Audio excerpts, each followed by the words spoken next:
Sometimes when you want something, you need help to get it.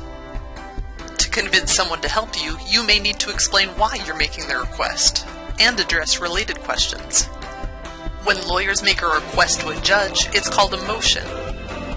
When lawyers write down why they want the judge to grant the motion and attach it to the motion, it's called a Memorandum of Law.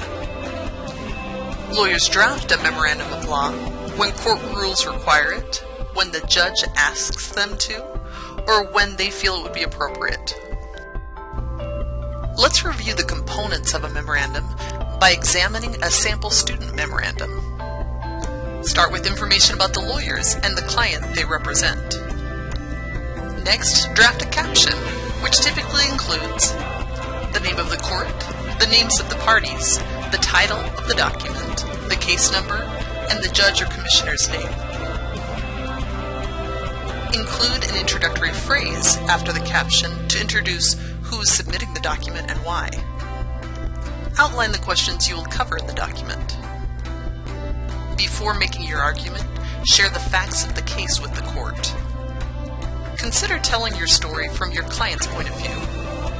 And be sure to include all information you use in the argument section. After sharing the facts of the case, you will answer the 2 questions you presented at the beginning of the document. This is called the argument section. Consider beginning your argument section with an overview of what you will discuss, as well as any other relevant information. Next, present a brief and direct answer to your first question presented. You will then support that answer by presenting relevant law and how it applies in this case. Consider organizing your writing using IRAC or another legal writing format. If you ask more than one question presented, answer each question following the process outlined above. Provide a brief conclusion for your memorandum. Consider summarizing the answers to your questions presented and respectfully requesting that the judge grant your motion.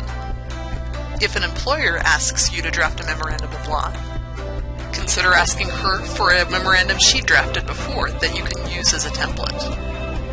As with all documents submitted to a court, make certain you are in compliance with the rules of your jurisdiction.